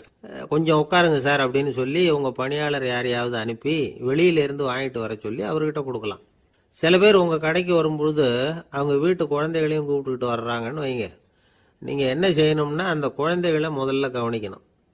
அது கண்ணத்தை கிள்ளணும், அதுக்கிட்ட விளையாடணும், அதுக்கு ஏதாவது மிட்டாய் பிஸ்கட் எதையாவது கொடுத்து அது கவனத்தை கவரணும். அதுக்கப்புறம் பெரியவங்களை கவனிக்கலாம். உங்கள் கடையில் வேலை செய்கிற பணியாளர்கள் சுத்தமாக இருக்கணும், சிரித்த முகம், சுறுசுறுப்பு, இது ரெண்டும் அவங்களுக்கு தேவை. அழுது வடிஞ்சிக்கிட்டு இருக்கக்கூடாது. அப்புறம் இன்னொரு விஷயம், அதிகமாக பொருள் வாங்குற ஒருத்தர்கிட்ட அதிக மரியாதையாகவும் குறைச்சலாக பொருள் வாங்குறவர்கிட்ட வேற விதமாகவும் நடந்துக்கக்கூடாது. எல்லாருக்கிட்டையும் சமமாக நடந்துக்கணும். 5 ரூபாய்க்கு வாங்கினாலும் சரி, 500 ரூபாய்க்கு வாங்கினாலும் சரி, அவங்கக்கிட்ட நீங்கள் காட்டுற மரியாதையில் வித்தியாசம் இருக்கக்கூடாது. எல்லாத்துக்கும் மேலே அவங்க கடையில் ஒரு பொருள் வாங்கினா அது உண்மையானதாக இருக்கும், தரமுள்ளதாக இருக்கும் அப்படிங்கிற நினைப்பு ஜனங்களுக்கு வரணும். அதனால் தரமான பொருளையே நீங்கள் உங்கள் கடையில் வச்சுருக்கணும். இது வரைக்கும் நான் சொன்னதையெல்லாம் கவனத்தில் வச்சுக்கிட்டு நீங்கள் கடையை ஆரம்பிச்சிங்கன்னா வியாபாரம் பிச்சுக்கிட்டு போகும். அப்படி போகலன்னா அதுக்கப்புறம் கேளுங்க. ஏன்னா இந்த யோசனைகள்லாம் அனுபவப்பட்டவங்க சொல்லியிருக்கிற யோசனைகள். இந்த யோசனைகளில் நீங்கள் எச்சரிக்கையாக இருக்க வேண்டிய ஒரு விஷயம் உண்டு. அது என்னங்கிறதையும் தெரிஞ்சு வச்சுக்கிறது நல்லது. என்னுடைய நண்பர் ஒருத்தர் வந்தார். சார் உங்கள் யோசனையை கேட்டதுனால நான் ஒரு அறை வாங்கினது தான் மிச்சம்னார். என்ன ஆச்சுன்னு கேட்டேன். எங்கள் கடைக்கு ஒரு பெரிய அம்மா குழந்தைய தூக்கிட்டு வந்தாங்க சார். உங்கள் யோசனைப்படி அந்த குழந்தையோட கன்னத்தை கிள்ளணும்னு முயற்சி பண்ணினேன். திடீர்னு அந்த நேரம் பார்த்து அந்த குழந்தை தலையை குனிஞ்சிக்கிட்டுது. என் கையை குழந்தையோட கன்னத்துக்கு பதிலாக அதை தூக்கிட்டு வந்தவங்க கன்னத்தை கிள்ளிவிட்டுது. அதுதான் அப்படி ஆயிட்டுது அப்படின்னார் கன்னத்தை தடவிக்கிட்டே. திபேத் நாட்டில் புத்த மடாலயங்கள் நிறைய உண்டு. அதுக்கு ஒரு தலைமையகமும் உண்டு. அது இந்த திபேத் தலைநகரம் லாசாவில் இருக்குது. ரொம்ப காலத்துக்கு அப்பால் அதை பற்றிலாம் நிறைய விவரங்கள் எழுதி வச்சிருக்கிறாங்க. அது இப்போவும் நமக்கு கிடைக்குது. அதாவது ரொம்ப தூரத்துக்கு அந்தாண்ட மலைகளுக்கு நடுவில் ஒரு கிளை மடாலயம். அந்த மடத்தின் தலைவருக்கு வயசாயிட்டு தான். அதனால் தலைமை பொறுப்பை வேற ஒருத்தர்கிட்ட ஒப்படைக்கலாம் அப்படின்னு முடிவு பண்ணாராம். உடனே ஒரு லாமாவை கூப்பிட்டார். அவர் மூலமாக தலைமை மடாலயத்துக்கு செய்தி அனுப்புனார், பொருத்தமான வாரிசு ஒருத்தரை அனுப்பி வைக்கும்படியாக. அந்த வாலிப லாமா புறப்பட்டார். காடு மேடெல்லாம் நடந்து போகிறார். ரொம்ப நாள் கழித்து தலைமை பீடத்தை அடைஞ்சார். தலைமை குருக்கிட்ட விவரத்தை சொன்னார். தகுதியான ஒருத்தரை அனுப்பி வச்சா அழைச்சிட்டு போகிறேன் அப்படின்னார். சரி, நாளைக்கு காலையில் நீங்கள் அவங்க எல்லாரையும் அழைச்சிட்டு போகலாம்னார் அவர். அவங்க எல்லாரையுமா? அங்கே தேவைப்படுறது ஒருத்தர் தானே அப்படின்னார் இவர். ஆமான்னார். அப்புறம் ஏன் எல்லாரையும் அழைச்சிட்டு போக சொல்கிறீங்கன்னார். அது இப்போ உனக்கு புரியாது. நான் ஒரு 100 பிக்குகளை அனுப்புகிறேன், அதாவது பிக்ஷுகளை. அவ்வளவு பேரையும் அங்கே வச்சு சமாளிக்க முடியாது அப்படின்னார் இவர். இருந்தாலும் இப்போ அந்த தலைமை குரு என்ன சொன்னார்னா, அதை பற்றி கவலைப்படாத, நான் 100 பேரை அனுப்புகிறேன். அதில் 99 பேர் வழியிலேயே காணாமல் போடுவாங்க, ஒருத்தன் மட்டும்தான் வருவான். அவனும் அங்கே சேர்ந்துட்டானா நீ ரொம்ப கொடுத்து வச்சவன் அப்படின்னார். இவருக்கு ஒன்றும் புரியல. இருந்தாலும் மறுநாள் அந்த வாலிப லாமா 100 பேரை அழைச்சிக்கிட்டு புறப்பட்டார். போகிற வழியிலேயே பல பேர் அங்கங்கே பிச்சுக்கிட்டு போட்டாங்க. அவர் சொன்னது மாதிரியே. வழியில் அவங்க ஊர்கள் இருந்தது தான் காரணம். அப்பா அம்மாவை பார்த்துட்டு வரேன் அப்படின்னு கொஞ்சம் பேர் போனாங்க. சொந்த பந்தத்தை பார்த்துட்டு வரேன் அப்படின்னு கொஞ்சம் பேர். ஒரு வாரம் ஆச்சு. இப்போ மிஞ்சினது 10 பேர் தான். வழியில் ஒரு நகரம். அங்கே சில பிக்ஷுக்கள் சந்தித்தாங்க. எங்கள் மடத்து தலைவர் இறந்துட்டார், உங்களில் யாராவது ஒருத்தர் எங்களுக்கு தலைவராக முடியுமா அப்படின்னு கேட்டாங்க. 10 பேரும் தயார். அதில் ஒருத்தரை அழைச்சிட்டு அவங்க போயிட்டாங்க. இன்னொரு ஊரில் சில பேர் வந்தாங்க, வழி மறிச்சாங்க. நில்லுங்க, எங்கள் மன்னர் மகளுக்கு திருமணம், அதை நடத்தி வைக்க 3 லாமாக்கள் தேவை அப்படின்னாங்க. இப்படி கொஞ்சம் கொஞ்சமாக எல்லாரும் காலி. கடைசியில் 2 பேரும் மிஞ்சினாங்க. அங்கே ஒரு இளம்பெண் எதிரில் வந்தா. எங்கள் அப்பா வேட்டைக்கு போயிருக்கிறாரு, இன்னும் திரும்பி வரல. வீட்டில் வேறு யாரும் இல்லை, தனியாக இருக்க பயமாக இருக்குது, யாராவது ஒருத்தர் எனக்கு துணையாக இருக்கணும் அப்படின்னு கேட்டுக்கிட்டா. எங்கள் 2 பேரில் நீயே ஒருத்தரை தேர்ந்தெடுத்துக்கோ, இல்லைன்னா எங்களுக்குள்ளே சண்டை வந்துடும் அப்படின்னாங்க. இப்போ மிஞ்சினவர் ஒருத்தர். அவருக்கும் ஒரு சோதனை வந்தது. ஒரு தர்க்கவாதி எதிரில் வந்தான். உன்னோட வாதம் பண்ணணும்னா. இவனோட வாதம் பண்ணுறேன், அது முடிய ரொம்ப காலம் ஆகலாம். தர்க்கத்தில் நான் ஜெயிச்சா அங்கே வரேன், இல்லைன்னா இவருடைய சீடனை ஆயிடுவேன் அப்படின்னார் அவர். கடைசியாக அழைக்க வந்த வாலிபலாமா மட்டும் வெறும் கையோடு திரும்பி போனார். அங்கே இருந்த வயசான மடாதிபதி கேட்டார், எத்தனை பேர் அங்கேருந்து புறப்பட்டீங்கன்னார். என்னையும் சேர்த்து 101ன்னார் அவர். நல்லது, நீயாவது திரும்பி வந்தியே, அதுதான் எனக்கு போதும். ஏன்னா நீ தான் எனக்கு உண்மையான வாரிசு. அந்த 100 பேரில் யாரும் வரமாட்டாங்க அப்படின்னார் அவர். ஏன்னா அவருக்கு தெரியும் இவர் ஒருத்தர் தான் திரும்பி வருவாருங்கிறது. திபேத்தில் ஒரு பழங்கால பழமொழி உண்டாம், 100 பேர் செல்லலாம், எப்பொழுதாவது ஒருவன் அபூர்வமாக அடைய வேண்டிய இடத்தை அடைவான். இதுதான் அந்த பழமொழி. ஒரு உன்னதமான இலக்கை அடையணும்னா அது அவ்வளவு சுலபமான காரியம் இல்லை. இந்த காலத்து மடாலயம் ஒன்று, அதில் ஒரு தலைவர், அவருக்கு வயசாயிட்டுது, தனக்கு ஒரு வாரிசை நியமிக்கணும் அப்படின்னு ஆசைப்பட்டார். ரொம்ப கஷ்டப்பட்டு ஒருத்தரை பிடிச்சார். தனக்கு வாரிசாக நியமிச்சுட்டு அவர் சமாதி ஆயிட்டார். புதுசாக பொறுப்பேற்றுக்கிட்டவர் அப்படியே உட்காந்துருந்தார். அவரை தேடிட்டு பத்திரிகை நிருபர்கள்லாம் வந்தாங்க, கேட்டாங்க. அவர் உங்கள் பொறுப்பில் அவர் பெரியவர் விட்டுட்டு போன இது எவ்வளவு சுமாராக தேரும், எவ்வளவு விட்டுட்டு போனார் அப்படின்னு கேட்டிருக்கிறாங்க. அது என்ன ஒரு 50 லட்சம் இருக்கும் அப்படின்னாராம். அவ்வளவும் பணமா அப்படின்னு கேட்டிருக்காங்க. இல்லைங்க, கடன் அப்படின்னாராம் இவர். இன்றைக்கு பல பேர் உயில் எழுதி வைக்கிறாங்கல்ல. இந்த உயில்னா என்ன? அதாவது ஒரு நபர் தனக்கு பின்னாடி தன்னுடைய சொத்துக்கள் யாருக்கு போய் சேரணும்னு நினைக்கிறாரோ அந்த நினைப்பை சட்டப்படி உறுதிப்படுத்துறது தான் உயில். சரி, உயிலை யார் எழுதலாம்? 18 வயசு பூர்த்தியான யாரும் உயில் மூலமா சொத்துக்களை விநியோகிக்கலாம். கண் பார்வை இல்லாதவங்க, காது கேளாதவங்க, வாய் பேச முடியாதவங்க, இவங்கெல்லாம் கூட உயில் எழுதி வைக்கலாம். புத்தி சுவாதீனம் இல்லாதவங்க கூட சில சமயம் புத்தி தெளிவா இருந்தா உயில் எழுதலாமா. குடிபோதையில் இருக்கிறவங்க, தாங்கள் என்ன செய்யறோங்கிறது தெளிவா அறிய முடியாதவங்க, நோய் நொடியில் இருக்கிறவங்க, இவங்கெல்லாம் உயில் எழுத முடியாது. ஒருத்தரை நிர்பந்தப்படுத்தி ஏமாத்தி அல்லது சுய நினைவில்லாத ஒருத்தர்கிட்ட எழுதி வாங்கி வைக்கிற உயில் செல்லாது. உயிலை இந்த முறையில தான், இந்த படிவத்துல தான் எழுதணும்னு சட்டத்துல விதி எதுவும் கிடையாது. இதுக்கு முத்திரை கட்டணமும் கிடையாது. உயிலை வெற்று காகிதத்துல எழுதலாம். அச்சடிக்கணும், டைப் அடிக்கணுங்கிற அவசியம் கூட இல்லை. கையாலேயே கூட எழுதலாம். எழுதி இருக்கிறது புரியணும், அவ்வளவுதான். குறைந்தபட்சம் 2 சாட்சிகளை வச்சுக்கிட்டு உயில் எழுதுறவர் அதுல கையெழுத்து போடணும். கையெழுத்து போட தெரியாதுன்னா இடது கை பெருவிரல் ரேகை வைக்கலாம். உயில் சாசனத்துக்கு சாட்சிகள் கையெழுத்து இல்லைன்னாலும் அது செல்லாது. அப்புறம் பிரிவிலேஜ்டு வில் அப்படின்னு இருக்கு. அதுக்கு மட்டும் சாட்சிகள் தேவையில்லை. அது என்னன்னா, இந்த விமானப்படை, கப்பல் படை அல்லது யுத்தத்தில் பணிபுரியும் நபர்கள் அவங்கெல்லாம் இருக்கிறாங்க இல்லையா, அப்படிப்பட்டவங்க எழுதுற உயில் அது. அதுக்கு சில விசேஷ சலுகைகள் உண்டு. ஒருத்தர் முதல்ல ஒரு உயில் எழுதி வைக்கிறார், அதுக்கப்புறம் மனசு மாறி போகுது, அது வேணாம்னு நினைக்கிறார், ரத்து செஞ்சுடலாம். அதுக்கப்புறம் வேற உயிலும் எழுதலாம். உயிரோடு இருக்கிற வரைக்கும் எத்தனை தடவை வேணும்னாலும் உயில் எழுதலாம். கடைசியா எழுதப்பட்ட உயில் சட்டப்படி சரியா இருந்தா அதுதான் அமலுக்கு வரும். சரி, எழுதுற உயிலை ரகசியமா வச்சிருக்கிறது எப்படி? இது ஒரு கேள்வி. இதுக்கு என்ன செய்யணும்னா, ஒருத்தர் உயிலை எழுதினதுக்கு அப்புறம் அவர் தானாவோ அல்லது அங்கீகரிக்கப்பட்ட முகவர் மூலமாகவோ, அதாவது ஒரு ஏஜென்ட் மூலமாகவோ, ஒரு கவரில் போட்டு சீல் வச்சு கவர் மேலே தன்னுடைய பெயரை எழுதி அல்லது அந்த ஏஜென்ட் பெயரை எழுதி கவர் மேலே என்ன அடக்கம் செய்யப்பட்டிருக்கு, உள்ள என்ன இருக்கு அப்படிங்கிற விவரம்லாம் எழுதி சார் பதிவாளர்கிட்ட ஒப்படைக்கலாம். இதுக்கு கட்டணம் உண்டு. அதுக்கப்புறம் எப்போ தேவைப்படுதோ அப்போ ஒரு மனு கொடுத்து அந்த கவரை திரும்ப வாங்கிக்கலாம்.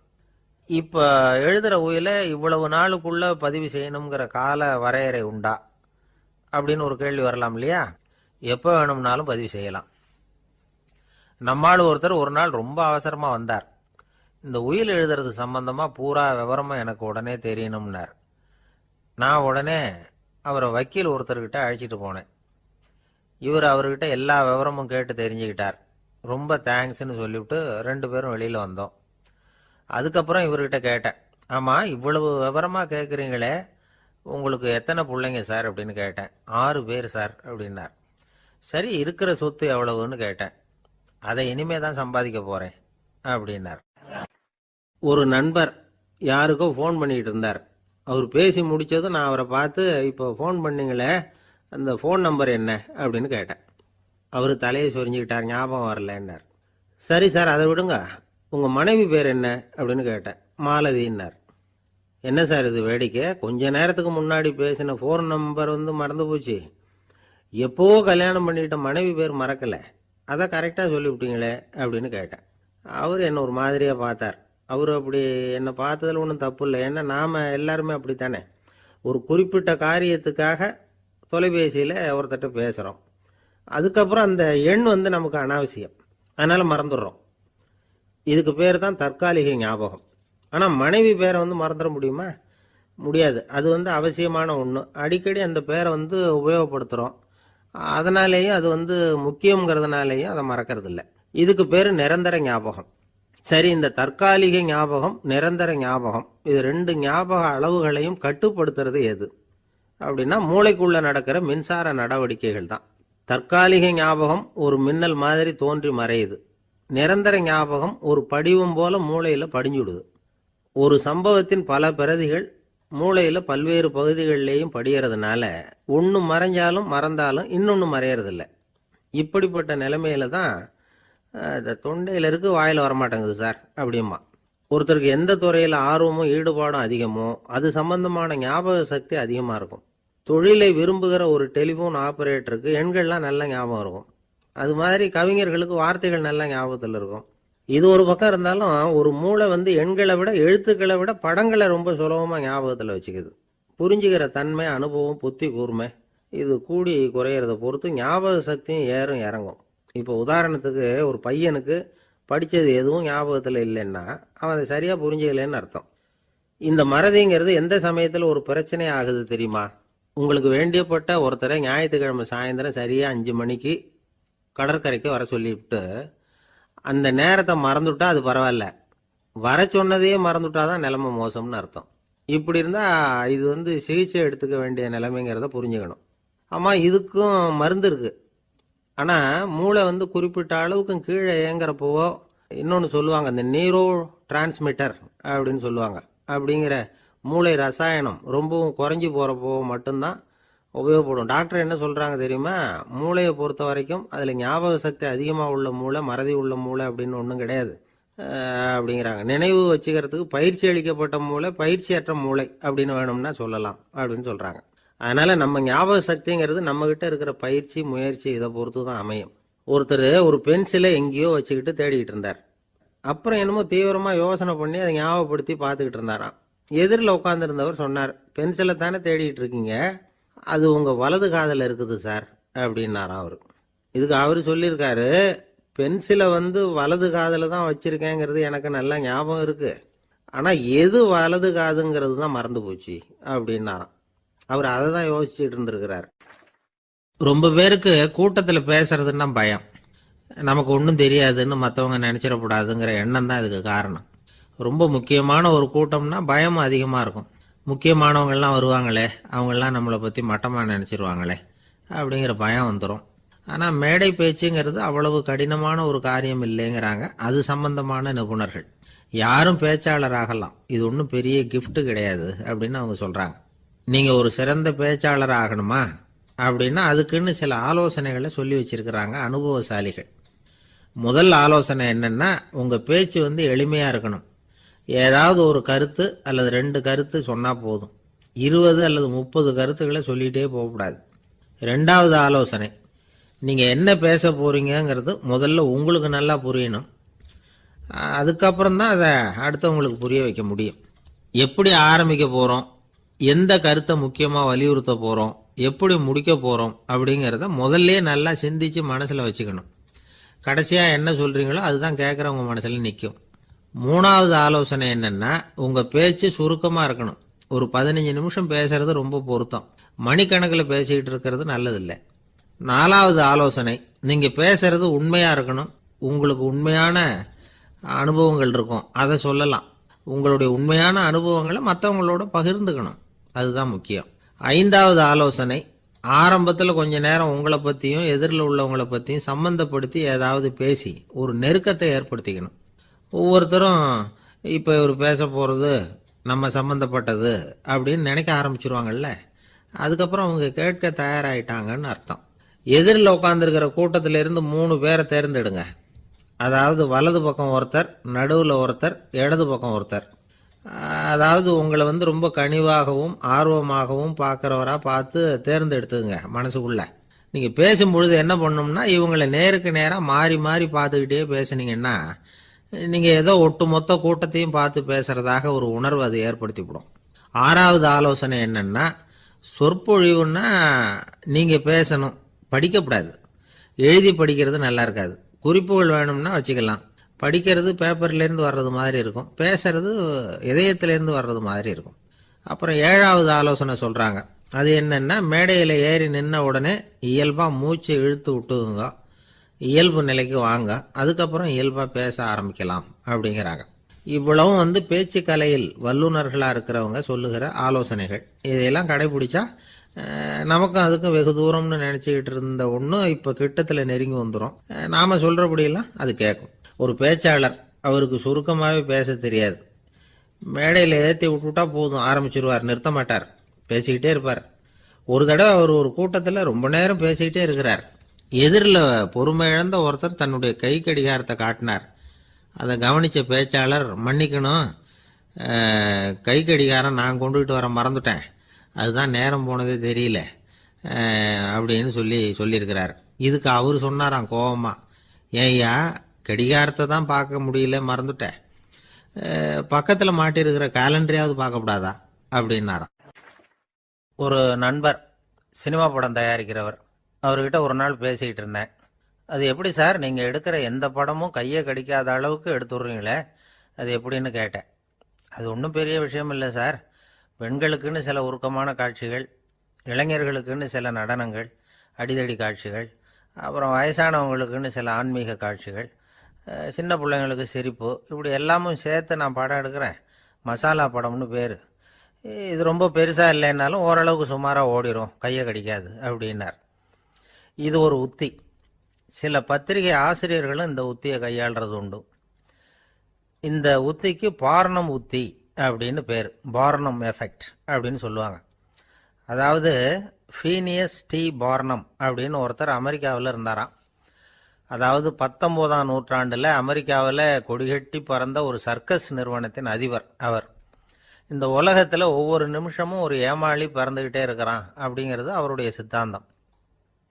ஒவ்வொருத்தரையும் திருப்திப்படுத்துகிற அளவுக்கு அம்சங்களை கொஞ்சம் கொஞ்சமாக கலந்து கேளிக்கை நிகழ்ச்சிகளை நடத்தினது தான் அவருடைய மகத்தான வெற்றிக்கு காரணம். அதனால் அந்த உத்தியை யார் கடைப்பிடிச்சாலும் சரி, அதுக்கு பார்னம் உத்தி அப்படின்னு பேர் வந்துட்டுது. ஜோசியம் சொல்கிறவங்களுக்கும் இந்த உத்தி தான் கை கொடுக்குது. ஒரு விஷயத்தை ஒருத்தருடைய கோள் நிலைகள் அல்லது கையெழுத்து நிரூபிக்கிறதாக அவர்கிட்ட சொன்னால் அதை அவர் நம்பிவிடுவார். ஆனால் அந்த விஷயம் நல்லதாக இருக்கணும், நேர்மையானதாக இருக்கணும், அதாவது பாசிட்டிவாக இருக்கணும். 8ஆம் இடத்துல குரு, 9ஆம் இடத்துல சனி, நீங்கள் ஒரு பெரிய மேதை தான் அப்படின்னு சொல்லுவாங்க. கேட்குறவங்களுக்கு அதை மறுக்கிறதுக்கு மனசு வராது. அப்படி சொல்லும் பொழுது கூடவே என்ன கொஞ்சம் முன்கோபம் அதிகமாக இருக்கும், இருந்தாலும் அது உடனே மறைஞ்சிரும் அப்படின்னு சில அற்ப விஷயங்களையும் சொன்னாலும் அதையும் சரிதான்னு சொல்லி ஒத்துக்குவாங்க. ஆளுமையை எடை போடுகிற ஒரு நிறுவப்பட்ட உத்தியின் மூலமாக தன்னுடைய குணாதிசயங்கள் கண்டுபிடிக்கப்பட்டதாக அவர் நம்புறது தான் இதுக்கு காரணம். இந்த மாதம் பணத்தட்டுப்பாடு கொஞ்சம் இருக்கும், உடம்புல ஏதாவது கொஞ்சம் அசௌகரியம் இருக்கும், வீட்டுக்குள்ளே லேசாக மனஸ்தாபம் வரலாம், இது மாதிரி பொதுப்படையாக சிலதை சொன்னாலே போதும், மக்களை நம்ப வச்சுடலாம். இதெல்லாம் நமக்கு மட்டும்தான் ஏற்படுது அப்படின்னு சொல்லி அவங்க நினைக்கிறது தான் காரணம். இதுதான் பார்னம் உத்திங்கிறது. மனிதர்கள் பாராட்டுக்களை விரும்புகிறதும் விமர்சனங்களை வெறுக்கிறதும் பார்னம் உத்தியின் அடுத்த கூறு. அதனால் ஒருத்தருக்கு ஜோசியம் சொன்னாலும் சரி, அவருடைய ஆளுமையை மதிப்பிடுறதாக இருந்தாலும் சரி, அவரை புகழற மாதிரி இருந்தாலும் சரி, அப்படி இருந்தால் தான் அது சரியாக இருக்கும். சாதகமான விஷயங்களை அதிகமாகவும் பாதகமான விஷயங்களை நாசூக்காகவும் சொன்னால் மக்கள் அதை நம்பிடுவாங்க. ஒருத்தரை கருமின்னு சொன்னால் ஏற்றுக்க மாட்டார்.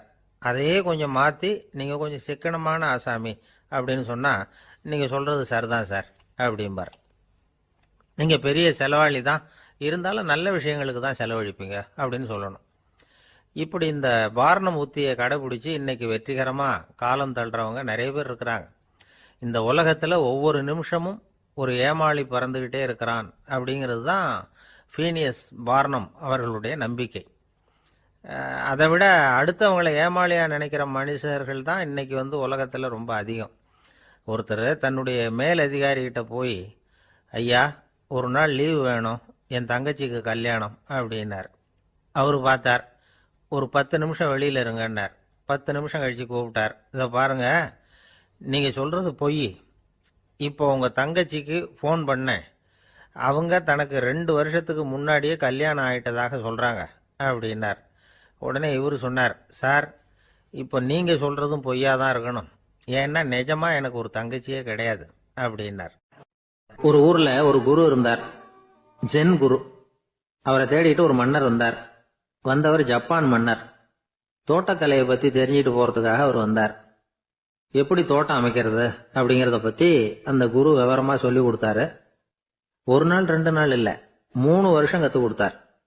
அதுக்கப்புறம் சொன்னார், நான் கற்றுக் கொடுத்துட்டேன், இனிமேல் நீங்கள் போகலாம், போய் தோட்டம் அமைக்கலாம், அதுதான் உங்களுக்கு பரிசை. தோட்டம் அமைச்ச பிறகு சொல்லி அனுப்புங்க, நான் பார்க்குறேன், நீங்கள் இங்கே என்னவெல்லாம் கற்றுக்கிட்டீங்களோ அதையெல்லாம் அங்கே செயல்முறையில் செஞ்சு காட்டுங்க அப்படின்னு சொல்லி அனுப்பி வச்சார். மன்னர் போனார். அரண்மனைக்கு பக்கத்திலேயே ஒரு பெரிய தோட்டத்தை உண்டு பண்ணினார். அழகான மரங்களையும் செடிகளையும் உருவாக்குனாரு. கிட்டத்தட்ட 1000 தோட்டக்காரர்களை பயன்படுத்தி 3 வருஷங்கள் முயற்சி பண்ணி அந்த அழகான தோட்டத்தை உருவாக்குனார். குரு கிட்ட இருந்து செய்தி வந்தது, நாளைக்கு வந்து தோட்டத்தை பார்க்கறேன் அப்படின்னு. மன்னர் உடனே சுறுசுறுப்பாயிட்டார். முதல் நாளே தோட்டத்தை சுத்தப்படுத்தினார். ராத்திரி பூரா யாரும் தூங்கல. எல்லாருக்கும் தோட்டத்தை ஒழுங்குபடுத்துற வேலை. அது அந்தந்த இடத்துல ஒழுங்கா இருக்குதா அப்படின்னு சரி பார்த்தாங்க. ஒரு தவறும் இல்லாத வகையில் அதை ஒழுங்குபடுத்தினாங்க. மறுநாள் குரு வந்தார், தோட்டத்தை பார்த்தார். அவருக்கு கோபம் வந்துட்டுது. மன்னருக்கு ஆச்சரியம், எப்பவும் சிரிச்சுக்கிட்டே இருக்கிறவர் இப்ப எப்படி இருக்கிறாரே அப்படின்னு. மெதுவா குரு கிட்ட போய் எல்லாம் சரியா தானே இருக்குது அப்படின்னார். எல்லாம் சரிதான், ஆனாலும் எங்கே அந்த பொன்னிற காற்று அப்படின்னார். உதிர்ந்த இலைகள், பொன் மஞ்சள் நிற இலைகள் காற்றில் அப்படி புரண்டு ஓடுவதை நான் பார்க்க முடியவில்லையே அப்படின்னாராம். அது இல்லாம இந்த தோட்டம் உயிரோட்டம் உள்ளதா இருக்காது. இதுல பாடல் இல்லை, ஆடல் இல்லை, அதெல்லாம் இல்லாம இந்த தோட்டம் ரொம்பவும் செயற்கையா தெரியுதுன்னாராம். மன்னர் இப்பதான் யோசனை பண்ணார். கீழே கிடந்த காஞ்சி போன இலைகள் மட்டும் இல்ல, மரத்துல இருந்த காஞ்சி போன இலைகளையும் அப்புறப்படுத்தி சுத்தமா வச்சிருக்கிறார். இறப்பும் வாழ்க்கையினுடைய ஒரு பகுதி தான். மரணம்ங்கிறது வாழ்க்கைக்கு எதிரானது அல்ல, அதை நிரப்பும் ஒரு பகுதி தான் அது. மரணம் இல்லையில் வாழ்க்கையே இல்லை அப்படிங்கிறது பெரியவங்க கருத்து. இப்ப அந்த தோட்டம் அழகா தான் இருக்குது, இருந்தாலும் அது ஒரு ஓவியம் மாதிரி உயிர் இல்லாமல் இருக்கு. குரு ஒரு வாளியை கையில எடுத்துக்கிட்டார். தோட்டத்தை விட்டு வெளியில போனார். ஏற்கனவே வீசி எறிந்த அந்த சருகுகளை எல்லாம் அள்ளி கொண்டுட்டு வந்தார். உள்ள எல்லா இடங்கள்லயும் அதை வீசினார். உடனே காத்து அந்த காய்ந்த சருகுகளையும் பழுத்த இலைகளையும் அசைக்க ஆரம்பிச்சுட்டுது. இப்போ அங்க சலசல சத்தம், சங்கீதம், இலைகளின் நடனம். ஓவியம் மாதிரி இருந்த அந்த தோட்டத்துக்கு இப்போ உயிர் வந்துட்டுது. இதுதான் அந்த பொன்னான காற்று அப்படின்னாராம் குரு. மன்னருக்கு புரிஞ்சுது. மிகப்பெரிய ஜென் கேள்வி ஒன்று உண்டு. உம்மான் அப்படிங்கிற ஒரு பெரிய குருவை பார்த்து துறவி ஒருத்தர் கேட்டாராம், இலைகள் எல்லாம் கீழே விழுந்து மரங்கள் மொட்டையாக இருக்கும் பொழுது என்ன நடக்கும்? இதுதான் கேள்வி. இதுக்கு உம்மான் சொன்ன பதில் பொன்னான காற்று, தி கோல்டன் விண்ட் அப்படின்னாராம். இதுக்கு என்ன விளக்கம்னா, உன்னுடைய எண்ணங்கள் எல்லாம் உன்னுடைய மனசிலிருந்து கீழே விழுந்து உனது உள்ளுணர்வானது மொட்டையாக நிற்கும் நிலைதான் அது. உனது வேர்களின் அருகில் காற்று வீசுகிறது. எல்லா எண்ணங்களும் உன்னிலிருந்து வெகு தூரத்துக்கு புரண்டு கொண்டே சென்று விடுகிறது. நீ அவற்றை கடந்து விட்டால் நீ அவைகளுக்கெல்லாம் மேலெழுந்து கீழே பார்ப்பவனைப் போல நிற்க ஆரம்பித்து விடுவாய். அதுதான் தியானம் என்பது அப்படின்னு சொல்றாங்க. தியானம்ங்கிறது எண்ணத்துக்கு எதிரானது இல்ல. தியானம்ங்கிறது எண்ணங்களை கடந்து செல்வதுதான். அதுக்கப்புறம் நாம பொன்னிற காற்றுல ஆட ஆரம்பிச்சிருவோம். இதுதான் பெரியவர்கள் சொல்றது. என்கிட்ட ஒருத்தர் தோட்டம் அமைக்கணும்னு யோசனை கேட்டு வந்தார். எல்லாம் சொல்லி கொடுத்தேன். செடிகள்லாம் செழிப்பா வளரணும்னா வேர் காயாம பாத்துக்குங்க, தினமும் தண்ணி விடுங்க அப்படின்னு சொல்லி அனுப்பி வச்சேன். 1 மாசம் கழிச்சு ஒரு தோட்டத்தை பாக்கிறதுக்காக போனேன். போய் பார்த்தா எல்லா செடியும் வாடி கிடக்குது. என்னங்க இப்படி பண்ணிவிட்டீங்கன்னு. நீங்க சொன்னபடிதான் செஞ்சேன்னார். என்ன செஞ்சீங்கன்னு கேட்டேன். வேறு காயாம பாத்துக்க சொன்னீங்க, தினமும் ஒரு தடவை எல்லா செடியையும் ஒவ்வொன்னா புடுங்கி பார்த்து வேறு காயாம இருக்கா அப்படின்னு பார்த்துட்டு அதுக்கப்புறம் தண்ணி பாய்ச்சனே, அவ்வளவுதானா. காஞ்சிபுரத்துல பல்லவ ராஜா ஒரு கோவில் கட்டினார், கைலாசநாதர் கோவில். அதுக்கு கும்பாபிஷேகம் பண்றதுக்கு ஒரு நாள் குறிப்பிட்டு அதுக்கு வேண்டிய ஏற்பாடுகள்லாம் பண்ணினார். முதல் காரியமா கடவுளை வேண்டிக்கிட்டார், நீங்க இந்த கும்பாபிஷேகத்துக்கு நேர்ல கலந்துக்கணும்னார். கடவுள் அந்த ராஜா கனவுல வந்தார். நீ கும்பாபிஷேகம் வச்சிருக்கிற அதே நாள்ல அதே நேரத்துல எனக்கு இன்னொரு ஊர்ல ஒரு கும்பாபிஷேகம் இருக்குது, அதுக்கு போக வேண்டியிருக்கு. அதாவது திருநின்ற ஊர்ல என்னுடைய பக்தர் ஒருத்தர், அவரும் ஒரு கோயில் கட்டி கும்பாபிஷேகம் செய்யறார். நான் அதுக்கு போக வேண்டியிருக்கு, அதனால உன்னுடைய தேதியை நீ மாத்தி வச்சுக்கோ அப்படின்னார். கடவுள் தான் எங்கேயும் இருக்கிறவராச்சே, அவர் நினைச்சா 2 இடத்துலயும் இருந்து கோயில் கும்பாபிஷேகத்தை நடத்த முடியாதா? ஏன் அப்படி செய்யல? அது ஒரு முக்கியமான காரணத்துக்காகத்தான். திருநின்ற ஊர்ல இருந்த பூசலாருங்கிற அந்த அடியாரின் பெருமையை இந்த உலகத்துக்கு எடுத்து காட்டணுங்கிறதுக்காகத்தான் கடவுள் அந்த ராஜா கிட்ட அப்படி சொன்னார். சரி, அந்த அடியார் அப்படி என்னதான் பெருசா கோயில் கட்டி விட்டார்? ராஜா கட்டின கோயிலை விட பெருசா? அவர் கட்டினது கருங்கல்லாலேயோ மண்ணாலேயோ மரத்தாலேயோ இல்ல. அவர் கட்டின கோயில் வேற மாதிரி. அது மனசால கட்டின கோயில், மனசுக்குள்ள இருக்கிற கோவில், மனக்கோவில். அந்த அடியார் தன்னோட மனசுக்குள்ள மாசக்கணக்கா ஒவ்வொரு கல்லா சேர்த்து கட்டின கோவில். இந்த விஷயம் ராஜாவுக்கு தெரியாது. அவர் என்ன நினைச்சுட்டாரு, அது நாம கட்டின கற்கோயிலை விட ரொம்ப பெருசா இருக்கும் போல இருக்கு அப்படின்னு நினைச்சுட்டாரு. சரி, அப்பேற்பட்ட அந்த கோயிலை வந்து தரிசனம் பண்ணிவிட்டு வருவோம் அப்படின்னு நினைச்சு ராஜா திருநின்ற ஊருக்கு போறார். அங்க போய் பார்த்தா கோயிலையும் காணும், ஒன்னையும் காணும். கடைசியில பூசலார் கட்டின மணக்கோவில் தான் அதுங்கிறத அவர் புரிஞ்சுக்கிறார். உடனே அந்த அடியாரின் காலில் விழுந்து வணங்குறார். அவரோ, இது மனசால முயன்ற கோவில், இதுக்கு இத்தனை பெருமையா அப்படின்னு ஆச்சரியப்படுறார். இதுல ஆச்சரியப்படுறதுக்கு ஒண்ணும் இல்ல. ஆண்டவன் விரும்புறது அகபக்தியையே தவிர புற தோற்றங்களே அல்ல. இத நாம புரிஞ்சுக்கிட்டோம்னா நமக்குள்ள எந்த வேறுபாடுகளும் வர்றதுக்கு வழியே இல்லை. இன்னொரு ராஜா இருந்தார். அவரு ஆண்டவனுக்கு படைக்கிறதுக்காக ஒரு தார் நல்ல செவ்வாழை பழமா எடுத்துக்கிட்டு போகணும்னு நினைச்சார். அதனால முத நாளே அதை வாங்கிட்டு வர சொன்னார் வேலைக்காரங்கிட்ட. வேலைக்காரன் போனான், கடைத்தெருவில் ஒரு தார் பழம் வாங்கினான். வர்ற வழியில அவன் குடிசை. அப்படியே எட்டி பார்த்துட்டு போவோமேன்னு நினைச்சான். போனான். அங்க இவனோட குழந்தை பாவம் பசியால கத்திக்கிட்டு இருக்கு. இவன் பார்த்தான், இவ்வளவு பெரிய தாரில் ஒரு 2 பழம் எடுத்தா தெரியவா போகுது அப்படின்னு நினைச்சு ஒரு 2 பழத்தை பிச்சு அந்த குழந்தைகிட்ட கொடுத்தான். அது அதை வாங்கி வயிறார சாப்பிட்டது. பசி அடங்குச்சு, விளையாட போயிட்டுது.